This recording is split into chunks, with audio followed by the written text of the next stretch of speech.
Hello students, आपण मागच्या लेक्चरला 35वा problem start केला होता. तर त्याच्यात आपण वेटेड ॲव्हरेजनी स्टॉक लेजर बनवलं होतं. आता त्याचबरोबर त्यांनी आपल्याला सांगितलं आहे cost of goods sold calculate करा आणि प्रॉफिट कॅल्क्युलेट करा. तर याच्यात कॉस्ट ऑफ गुड्स सोल्ड आहे, ही जी सेल्सची आपण अमाऊंटची टोटल काढली आहे ना, ही कॉस्ट ऑफ गुड्स सोल्ड आहे.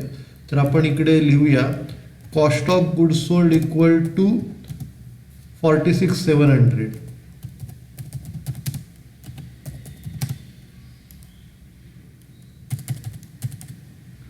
त्याचा अर्थ होतं जे काय वस्तू आपण विकल्या त्याची ओरिजिनल प्राइस म्हणजे कॉस्ट ऑफ गुड्स सोल्ड.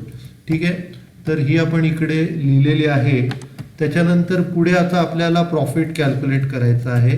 तर इकडे लिहायचं आपण कॅल्क्युलेशन ऑफ प्रॉफिट.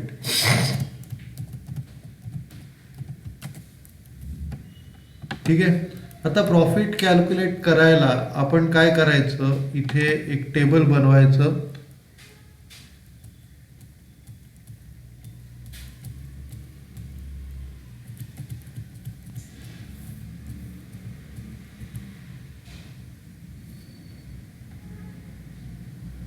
तर टेबल कशा प्रकारे बनवायला लागेल, पहिला कॉलम येणार पर्टिक्युलर्स आणि पुढे जे आपण नॉर्मल कॉलम बनवतो याच्यासाठी स्टॉक लेजरसाठी ते आपण इकडे बनवणार. तर पहिला कॉलम येणार क्वांटिटी, नंतरचा रेट आणि अमाऊंट. हे नॉर्मल कॉलम जे आपण बनवतो तेच येणार इकडे. त्याच्यानंतर आपण ते सॉल्व करूया. तर आता इथे आपल्याला काय करायचं आहे, जे आपण सेल्स आहेत ते आपल्याला घ्यायचे.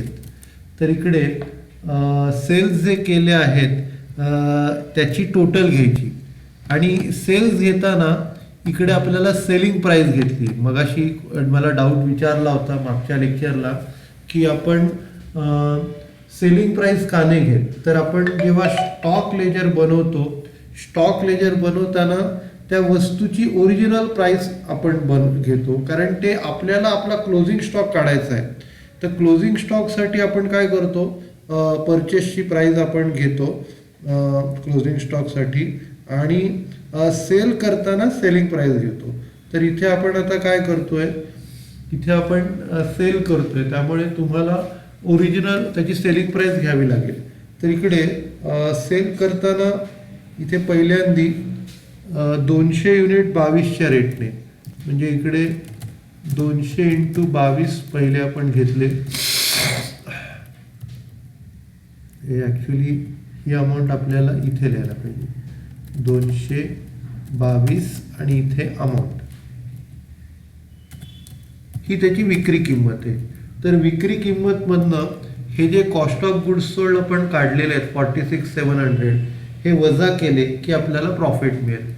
तर हा पहिला सेल्स आहे 222च्या रेटने, नंतर दुसरा आहे 525च्या रेटने, हा दुसरा सेल आहे. तिसरा जो आहे तो 421च्या रेटने, 421च्या रेटने 8,400. नंतर 828च्या रेटने, 828च्या रेटने 22,400. नंतर 525च्या रेटने 12,500. नंतर याची टोटल आपल्याला घ्यायची आहे.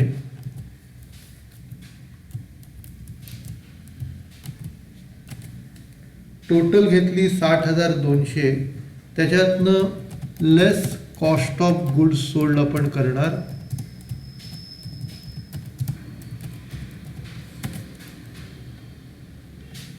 कॉस्ट ऑफ गुड्स सोल्ड जे आहे ते 46,700 आहे. ते आपण वजा करून इकडे प्रॉफिट काढणार. तर हा प्रॉफिट आहे 13,500. म्हणजे सोपं आहे. आपण पहिल्यांदी सेल्स घेतले, त्याच्यात आपण विक्री किंमत घेतली आणि विक्री किंमतची टोटल घेऊन त्या टोटलमधनं कॉस्ट ऑफ गुड्स सोल्ड वजा केला आणि आपल्याला प्रॉफिट मिळाला. आता तुम्हाला होमवर्क आहे, फिफोचं तुम्ही करायचं, फिफोचं जे स्टेटमेंट आहे तुम्ही करा आणि त्याचा प्रॉफिटही तुम्ही काढून दाखवा. म्हणजे त्याचं काय करायचं आहे तुम्हाला, प्रॉफिट काढताना हे ॲज इट इज घ्यायचं आहे, हे 60,200 ॲज इट इज घ्यायचं आहे आणि कॉस्ट ऑफ गुड सोल्ड जी काय येईल ती टोटल त्याच्यातनं वजा करून तुम्हाला प्रॉफिट काढायचं आहे.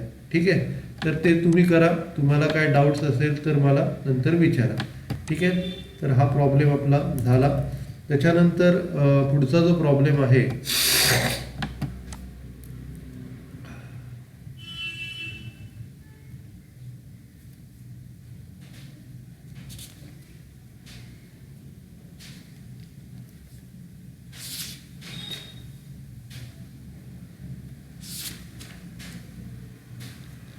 पुढचा आता आपल्याला मनन पब्लिकेशनचा 42वा प्रॉब्लेम करायचा आहे. तर मी त्याचा तुम्हाला फोटो पाठवतो 42व्या प्रॉब्लेमचा.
ओके, तुम्हाला मी प्रॉब्लेम पाठवलेला आहे.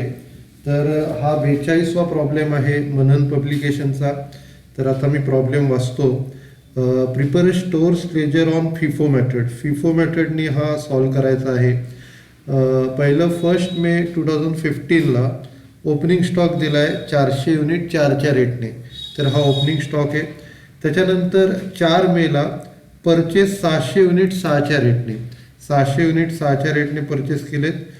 नंतर 8 मेला 800 युनिट इश्यू केलेत. 16 मेला परचेस केलेत 600 युनिट 8च्या रेटने. 20 मेला 700 युनिट इश्यू केलेत. आता 25 आणि 28वी ट्रान्झॅक्शन या नवीन आहेत.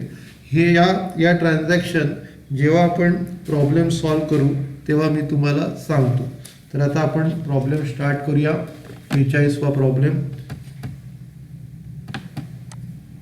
तर हा मनन पब्लिकेशनचा 45वा प्रॉब्लेम आहे. तर आपण स्टार्ट करूया. पहिला आपण फॉर्मॅट ड्रॉ करूया याचा. फिफो मेथडने आपल्याला सॉल्व करायचा आहे.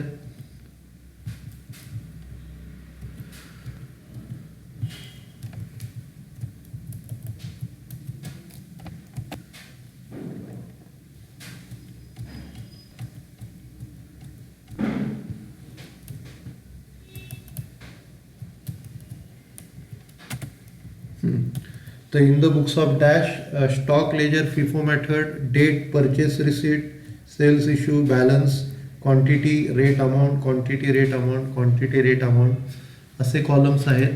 नंतर आता आपण फॉर्मॅट ड्रॉ करूया. पहिलं जे इयर आहे 2015. 2015 मे 1. तर इथे आपण पहिल्यांदा 400 युनिट ओपनिंग स्टॉक दिला आहे 4च्या रेटने. तर इकडे आपण क्वांटिटीमध्ये 400 लिहूया. रेट आहे 4 आणि मल्टिप्लाय करायचं. 400 ने 4ला मल्टिप्लाय केलं 1600 आले. मे 1 नंतर 4 मेला 600 परचेस केलेत.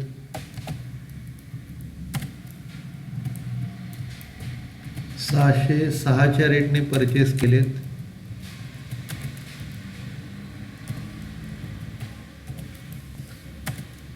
तर ते 3600 आलं. आता आपण काय करतो, नेहमीप्रमाणे पहिला हा वरचा लॉट घेतला. त्याच्यानंतर इथे खालचा लॉट त्याच्या खाली टाकला. ठीक आहे.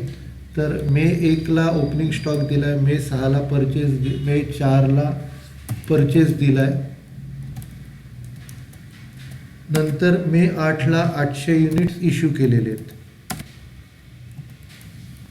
तर इथे आपण काय करणार, जसं मी तुम्हाला एक्झाम्पल देतो की मी तुमच्याकडे आलो आणि मला 800 युनिट पाहिजेत.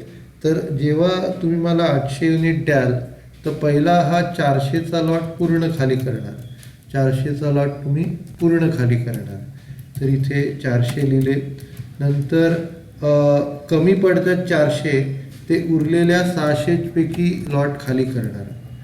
तर हा 400चा उरलेला लॉट आपण खालच्या लॉटमधनं घेणार. म्हणजे 400 घेतले 6च्या रेटने. आता इकडे 600 पैकी 400 घेतले म्हणजे इकडे 200 राहणार. 600 पैकी 400 घेतले इथे किती राहणार, 200 राहणार 6च्या रेटने. 200 राहणार 6च्या रेटने.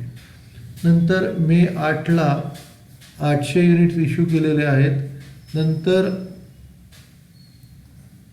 मे 16ला 600 युनिट परचेस केले 8च्या रेटने. मे 16ला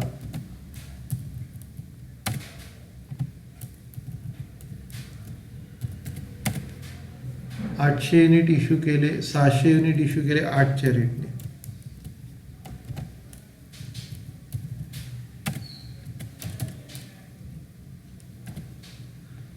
युनिट इश्यू केले 8च्या रेटने.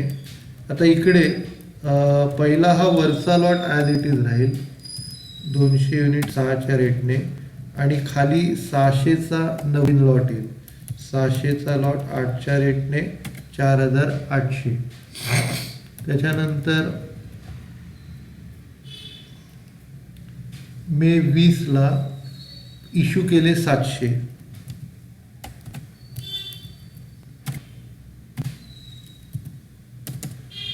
आता इकडे 200 युनिट आपण इश्यू केले 6च्या रेटने आणि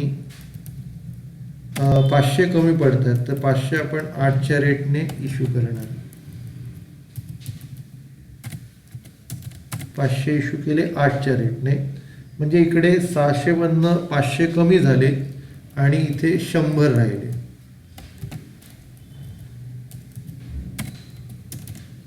आता नीट लक्ष द्या, इथपर्यंत ट्रान्झॅक्शन आपल्याला माहिती आहेत. आता 25 आणि 28ची ट्रान्झॅक्शन कशी करायची मी तुम्हाला सांगतो. आता 25व्या ट्रान्झॅक्शनमध्ये म्हटलेलं आहे return from factory 10 units issued on 20 मे. आता नीट लक्ष द्या, 20 मेला आपण जे काही युनिट दिले त्याच्यातनं 10 युनिट आपल्याला परत आलेले आहेत. आता नीट लक्ष द्या, 10 युनिट आपल्याला परत आलेले आहेत 25 तारखेला. आता आपण असं मानायचं असतं की इथे 2 लॉट आहेत. आता आपल्याला कुठल्या लॉटमधनं युनिट्स परत आलेत ते माहीत नाही आहेत. 200च्या लॉटमधनं 10 युनिट परत आलेत का 500च्या लॉटमधनं युनिट परत आलेत हे आपल्याला माहिती नाही आहे.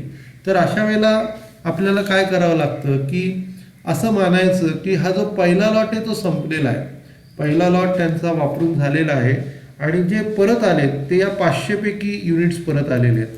म्हणजे हे जे 500 युनिट्स आपण त्यांना जे पाठवलेले आहेत या 500 पैकी 10 युनिट आपल्याला परत आले. दुसऱ्या लॉटचे 500 पैकी 10 युनिट आपल्याला परत आले. ओके, आता आपण नेहमीसारखं करणार, इथे 100चा लॉट आपण ॲज इट इज घेणार. 100चा लॉट आपण ॲज इट इज घेणार आणि त्याच्या खाली हा 10चा लॉट जो रिटर्न होऊन आलेला आहे तो आपण इकडे घेणार. म्हणजे हा 10चा लॉट याच्या आपण खाली घेणार. ठीक आहे, तर हे मे 25चं झालं. नंतर मे 28चं रिटर्न टू वेंडर्स, म्हणजे जे सप्लायर होते त्यांना आपण गुड्स परत केलेले आहेत 12 युनिट्स मे 28ला. मे 28ला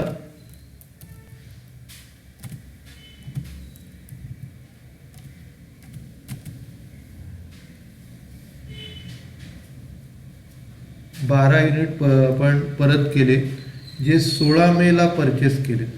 16 मेला आपण 600 युनिट 8च्या रेटने परचेस केले. 600 युनिट 8च्या रेटने परचेस केलेत, तर त्याच्यापैकी 12 युनिट आपण परत करणार. 600 पैकी 12 युनिट परत करणार 8च्या रेटने. आता नीट लक्ष द्या, आता इथे 2 लॉट आहेत, तर हे जे 12 युनिट गेलेत हे वरच्या 100रातले गेलेले आहेत. तर वरच्या 100रातनंच 12 आपण परत करणार. वरच्या 100मधनं हे 12 युनिट गेलेले आहेत, तर वरच्या 100मधनं 12 गेले, आपल्याकडे 88 राहणार. 88 राहणार 8च्या रेटने. 88 8च्या रेटने 704 राहिले आणि खालचा लॉट आहे तो ॲज इट इज आहे. खालचा लॉट आपण ॲज इट इज घ्यायचा. ठीक आहे, आता शेवटी काय करतो, आपलं टेबल झाल्यानंतर आपण टोटल घेतो. तर इथे आपण टोटल घेऊया. टोटल जी आहे ती परचेसची क्वांटिटी, परचेसची अमाऊंट, सेल्सची क्वांटिटी आणि सेल्सची अमाऊंट अशी येते. तर पहिल्यांदी परचेसच्या क्वांटिटीची टोटल 1210, नंतर परचेसच्या अमाऊंटची टोटल 8480, नंतर सेल्सच्या क्वांटिटीची टोटल 1512 आणि अमाऊंटच्या सेल्सच्या अमाऊंटची टोटल 9226. ठीक आहे,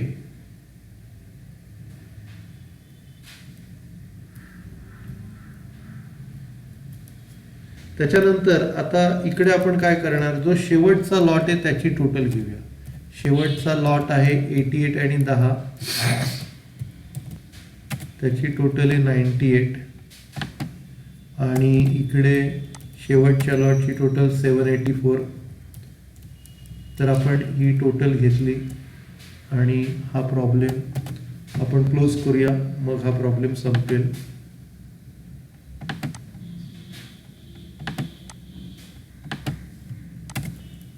त्याच्यानंतर पुढचा जो प्रॉब्लेम आपल्याला करायचा आहे तो आहे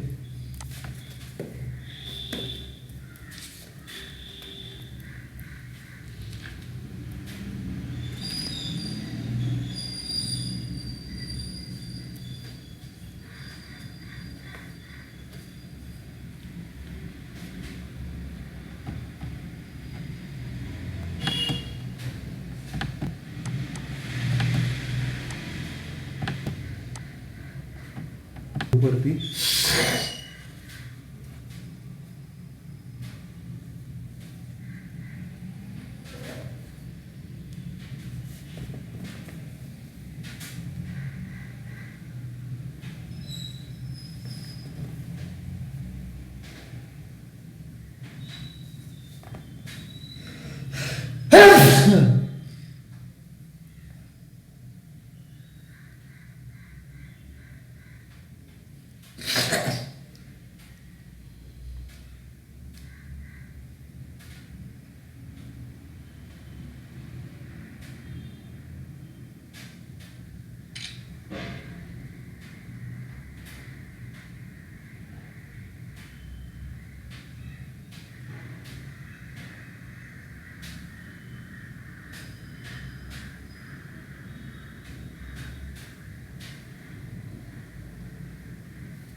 ओके, तर मी तुम्हाला प्रॉब्लेम पाठवलेला आहे. तर हा 43वा प्रॉब्लेम फिफो मेथडने आपण सॉल्व करणार आहोत.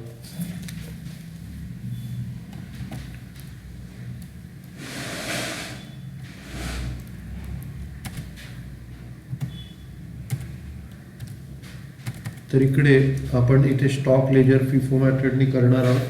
तर इथे जे ट्रान्झॅक्शन्स आहेत त्याची इयर आपल्याला दिलेलं नाही आहे. तर डायरेक्टली आपण मंथ इथे नमूद करूया, जानेवारी 01. जानेवारी 01ला आपल्याला ओपनिंग स्टॉक दिलेला आहे 500 युनिट 25च्या रेटने.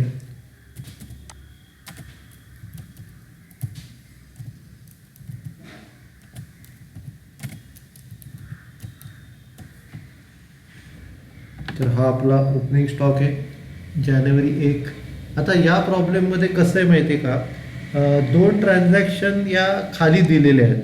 म्हणजे तिकडे 15 तारखेला शॉर्टेज आहे 5 युनिटचा आणि 27 ऑगस्टला 8 युनिटचा शॉर्टेज आहे.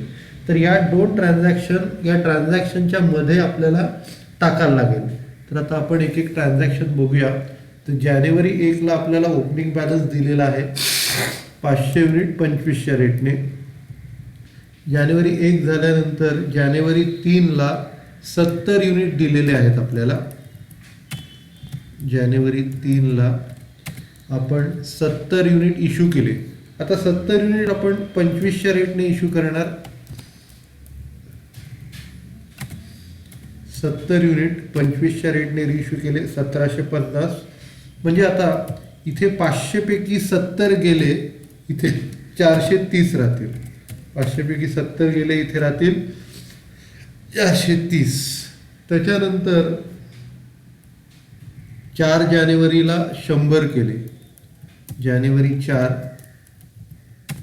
आपले 100 युनिट गेले. तर त्याला पण 25चाच रेट लावणार आपण. 100 युनिट 25च्या रेटने जाणार.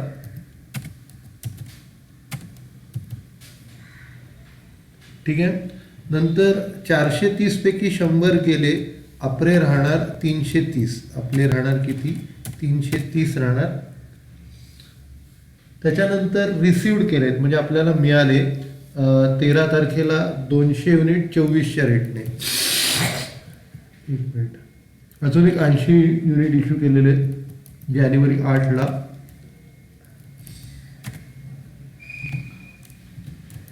जानेवारी 8ला 80 युनिट इश्यू केले 2500 रेटने.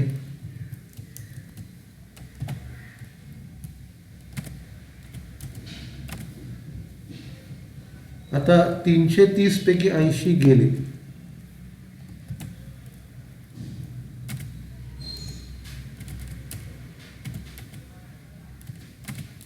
तिथे 250 राहणार 2500 रेटने. म्हणजे 70, 100 आणि 80 असे युनिट्स आपण दिलेले आहेत आणि बॅलन्स आपल्याला मिळालेला आहे. जानेवारी 8 नंतर जानेवारी 13ला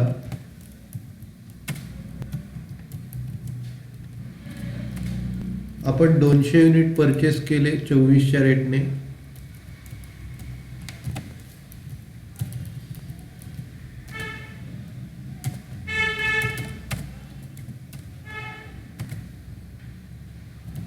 नंतर इकडे वरचा जो लॉट आहे तो ॲज इट इज राहिला आहे. 250चा लॉट 2500 रेटने.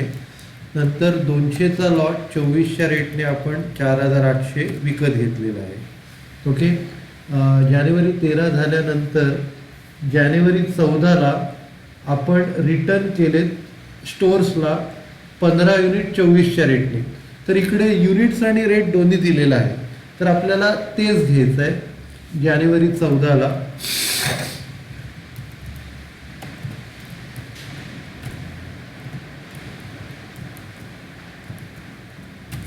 जानेवारी 14ला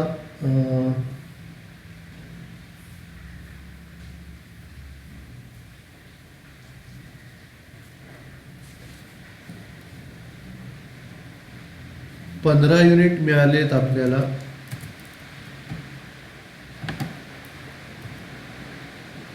चोवीसच्या रेटने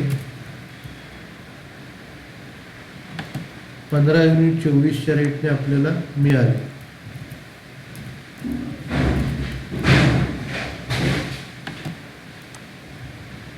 तर इथे आपण काय करायचे, वरचे 2 लॉट ॲज इट इज घ्यायचे आणि 15, 24 आणि 360 हे खाली घ्यायचे.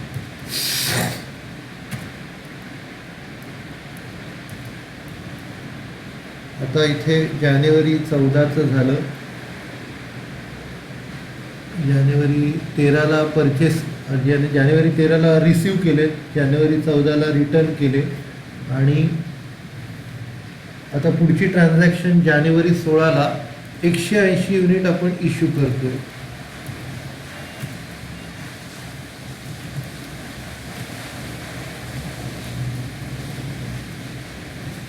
,180 युनिट्स आपण इश्यू केले, तर 250 पैकी 180 युनिट जाणार,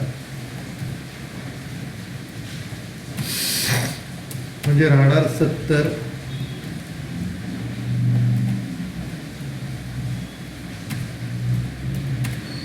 युनिट 25च्या रेटने राहणार. बाकी हे जे 2 लॉट आहेत ते ॲज इट इज येणार.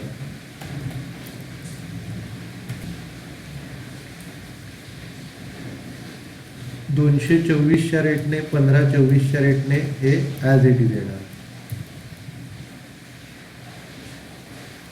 जानेवारी 16 नंतर जानेवारी 20ला रिसीव केले 240 युनिट 24.75च्या रेटने. तर जानेवारी 20ला एक मिनिट मध्ये ट्रान्झॅक्शन आपली 15 तारखेची शॉर्टेजची आहे, ती आपण आधी करूया. तर इकडे आपण काय करायचं, जानेवारी 14 नंतर जानेवारी 15ची ही ट्रान्झॅक्शन करायची. जानेवारी 15ला आपल्याला 5 युनिट शॉर्ट पडत आहेत, तर इकडे 5 युनिट जे शॉर्ट पडत आहेत ना, ते या 250 पैकी कमी करायचे 250पैकी 5 युनिट आपल्याला कमी पडत आहेत 25च्या रेटने. 5 युनिट 25च्या रेटने कमी पडत आहेत, इथे 125. म्हणजे इकडे 250 आहेत ते 245 राहतील, इथे 245 येणार. आणि बाकीचा जो लॉट आहे तो ॲज इट इज येईल. 250पैकी 5 गेले 245 आले, आणि 215चा जो लॉट आहे तो ॲज इट इज इकडे येणार. आता इथे 245 पैकी 180 गेले, 65 आले. 245 पैकी 180 गेले, 65 आले जानेवारी 16ला. नंतर जानेवारी 20ला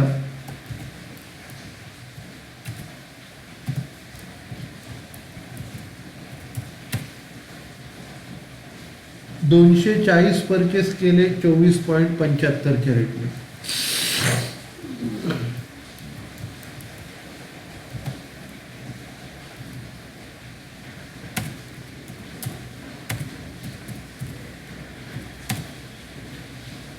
आता इकडे वरचे 2 लॉट ॲज इट इज येणार,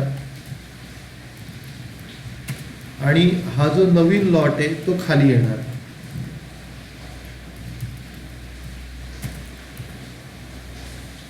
आता जानेवारी 20 नंतर जानेवारी 24ला आपण 304 रिइश्यू केलेले आहेत. जानेवारी 20 नंतर जानेवारी 24ला 304 रिइश्यू केले. तर इकडे मी तुमच्याकडे आलो आणि मला 304 युनिट पाहिजेत. तर इकडे पहिला 65चा लॉट संपवणार, नंतर 200चा लॉट संपवणार, आणि आता इथे उरलेले आपण उरलेले म्हणजे आता इथे 15चा लॉट पण वापरायला लागेल, कारण 304 ही जरा मोठी अमाऊंट आहे.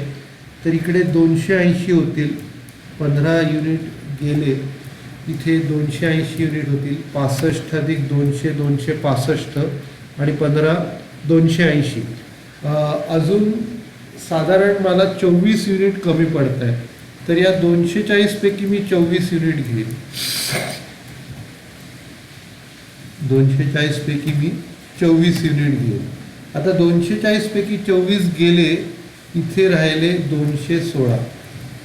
216 युनिट्स राहतील 24.75च्या रेटने. 216 24.75च्या रेटने इथे राहतील. त्याच्यानंतर जानेवारी 24 नंतर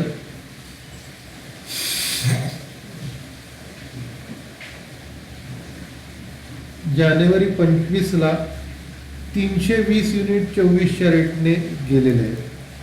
जानेवारी 25ला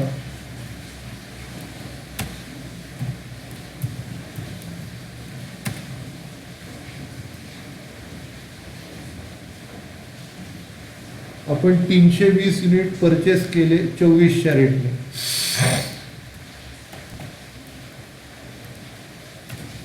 युनिट 24च्या रेटने विकत घेतले.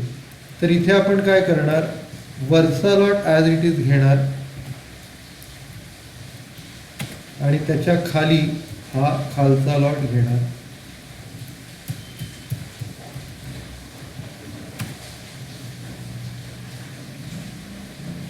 आता जानेवारी 25 झाल्यानंतर जानेवारी 27ची शॉर्टेजची ट्रान्झॅक्शन आपल्याला घ्यायची आहे.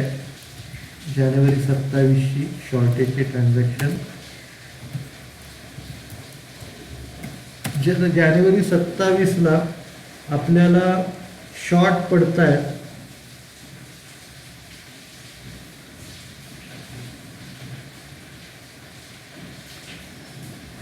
एक मिनिट. जानेवारी 27ला 2 ट्रान्झॅक्शन आहेत. एक 12 युनिट्स रिटर्न केलेत त्याची, आणि ही. तर आपण ती पहिली घेऊया. जे एक मिनिट, जानेवारी 25 झाली ना, जानेवारी 26वी व्हायची आपली अजून. तर जानेवारी 26ला आपण 112 युनिट इश्यू केले. तर इकडे 112 युनिट हे 216 पैकी जातील. 112 216 पैकी गेले आणि इथे 216 मधनं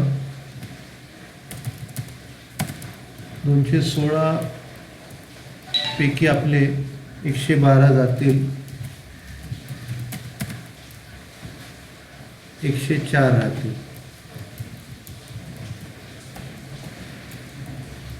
216 पैकी 112 गेले, 104 आले आणि खालचा लॉट ॲज इट इज, खालचा लॉट ॲज इट इज. ठीक आहे. तर आपली 26 तारखेची झाली. आता 27 तारखेला जसं मी म्हटलं 2 ट्रान्झॅक्शन आहेत. एक ट्रान्झॅक्शनमध्ये दिलं आहे आणि एक ॲडजस्टमेंटमध्ये दिलं आहे. तर आपण काय करूया, आधी जे ट्रान्झॅक्शनमध्ये दिलं आहे ते घेऊया. तर ट्रान्झॅक्शनमध्ये 12 युनिट इश्यू झालेले आहेत. तर जानेवारी 27ला 12 युनिट आपल्याला मिळाले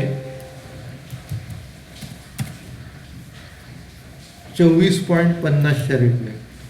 12 युनिट रिटर्न झाले 24.50च्या रेटने.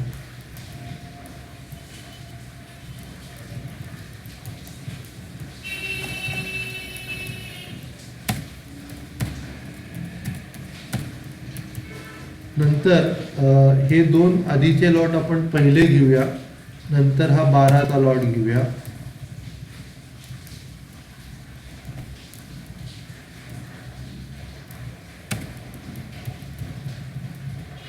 जानेवारी 27 नंतर जानेवारी 28ला 100 परचेस केलेत 25च्या रेटने.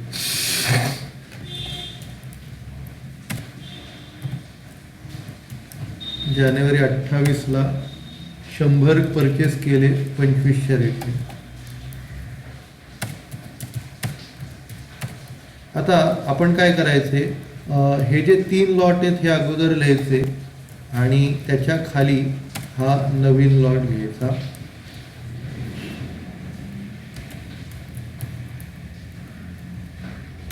आता एकच मिनिट, आपलं ही परत याची हे राहिली एंट्री शॉर्टेजची. आपल्याला 8 युनिट जे शॉर्टेज झाले ती आपल्याला पहिली करायला लागेल. तर इकडे जानेवारी 27ला आपल्याला 8 युनिटचा शॉर्टेज आहे. तर 104 पैकी 8 युनिट कमी होतील. 104 पैकी 8 युनिट आपले कमी होणार आणि इथे 104 मधनं 8 गेले, इथे 96 राहतील. 104 मधनं 8 गेले, इथे 96 राहतील आणि बाकीचा लॉट हा ॲज इट इज येईल. तर जेव्हा शॉर्टेज येईल तेव्हा त्याच्या डेट्स बघितल्या पाहिजे. तर इथे 15 तारीख आणि 27 तारखेला शॉर्टेज आलेला आहे. तर इकडे 15 तारखेला 5 युनिटचा शॉर्टेज आपण लेटेस्टच्या रेटने घेतलेला आहे, म्हणजे 250 पैकी 5 25च्या रेटने गेले आणि इकडे हा नवीन शॉर्टेज आहे 27 तारखेला. 27 तारखेला 8 युनिट दिले, त्याला रेट लावायचा 24.75चा आणि बाकी ॲज इट इज आहे. आता इकडे 96 राहिले आपल्याकडे आणि नंतर 100 युनिट परचेस केलेत 25च्या रेटने. तर इकडे आपल्याला हा जो वरचा लॉट आहे तो 96च्या रेटने घ्यावा लागेल आणि बाकीचे 2 लॉट ॲज इट इज आहेत. 320 आणि 12 बाकीचे 2 लॉट ॲज इट इज आहेत आणि 100चा लॉट इकडे खाली टाकायचा. 100चा लॉट इथे खाली टाकायचा आणि इथे आता टोटल घ्यायची.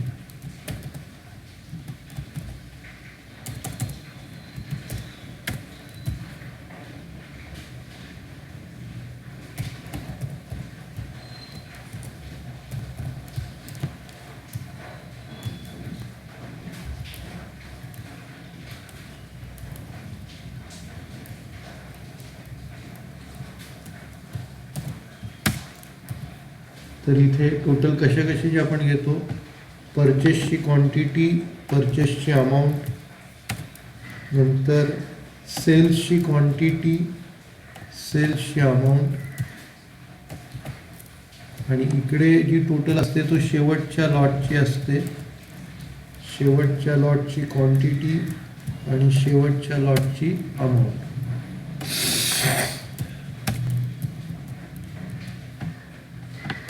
तर हा आपण क्लोज करूया.